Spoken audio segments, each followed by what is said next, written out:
తినని అడుగుతాం. సో మీరు కాలేజ్ లో స్కూల్లో ఎప్పుడైనా ఇబ్బందికరమైనవి ఏమన్నా ఫేస్ చేసి? కాలేజ్ లో జరిగింది అనమాట. అంటే కాలేజ్ లో నాకు ఒక బాయ్ ఫ్రెండ్ ఉన్నాడు. ఓకే. అయితే కాలేజ్లో ఏంటంటే అందరూ సరదాగా ఆడుకుంటే నేను ఒక బెంచ్ అలా కూర్చున్నాను. ఫ్రెండ్ వచ్చి జస్ట్ నార్మల్ కూర్చొని లేచాడు అనమాట. వేరే బాయ్స్ చూసి అతనికి వేరేలా చెప్పారనమాట, ఇలా అలా అలా అని వేరేలా చెప్తే ఈ అబ్బాయి ఉండి హాస్టల్కి వెళ్ళి, అంటే ఒక గ్యాంగ్ ఉంటుంది అనమాట, కొంచెం తను రౌడీ షాటర్ లాగా అనమాట. ఆ గ్యాంగ్ అంతా వెళ్ళి ఆ అబ్బాయిని గట్టి కొట్టేశారు. మళ్ళీ బయటకు కూడా తీసుకొచ్చి కొట్టేశారు అనమాట. తను భయపడిపోయి ఎక్కడో ఇలిపి దాక్కున్నాడు. తను నెక్స్ట్ డే కనిపించట్లేదు. అక్కడ ఏం జరిగిందో నాకు తెలియదు. అందరూ వచ్చి నన్ను అడుగుతున్నారు, నాకేం తెలుసు, తన కోసం అడుగుతున్నా, నాకేం తెలుసు, కానీ అక్కడ ఇంత జరిగిందని నాకు తెలియదు. ఆ అబ్బాయిలు కొట్టడం చేయడం ఆ అబ్బాయి కూడా నాకు చెప్పలేదు. అయితే నేను అబ్బాయికి ఫోన్ చేశాను, ఇలా ఏదైనా అయిందంటే తను కాలేజ్కి వచ్చాడు అనమాట. ఇలా అయిందంటే అది ఇదంటే ఎవడు చెప్పాడు చూపించు అని అంటే అతను నాకేం చెప్పలేదు, పలానా అబ్బాయి ఇలా చెప్పాడు అని చెప్పలేదు అనమాట. నేను జరిగింది చెప్పాను, ఇలా అయింది, అందరు సరదాగా ఆడుకుంటున్నాము, జస్ట్ నా దగ్గర వచ్చి మళ్ళీ లేచేటాను, తన ఎలాంటోడో కూడా నీకు తెలుసు, అలాంటోడు కాదు నేను అన్నాను. తను పట్టించుకోలేదు. తర్వాత మా పేరెంట్స్ పిలిపించడం చాలా చాలా పెద్దది అయ్యింది.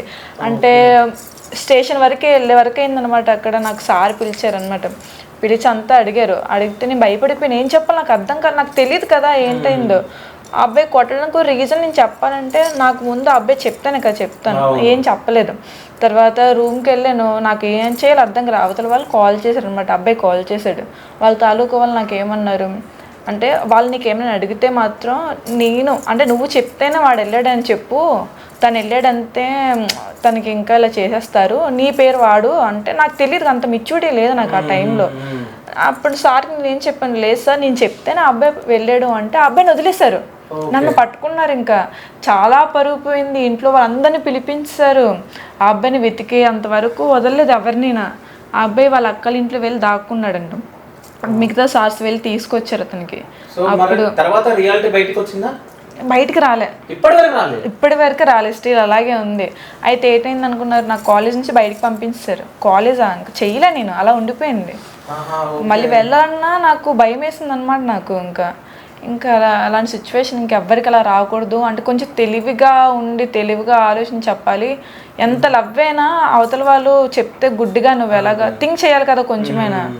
నేనేమనుకున్నాను అంటే, నన్ను అమ్మాయిని కదా ఏం చేయరు, అబ్బాయికి అయితే కొంచెం ఇలా అయిపోద్ది కదా, అదే అలా చెప్పారేమో నేను అనుకున్నాను. కానీ అదే ఎఫెక్ట్ నా మీద అవుతుందో నేను ఎక్స్పెక్ట్ చేయలేదు. అంటే అక్కడ నుంచి వచ్చేసాను, ఒక 6 months 5 months తర్వాత తెలిసింది.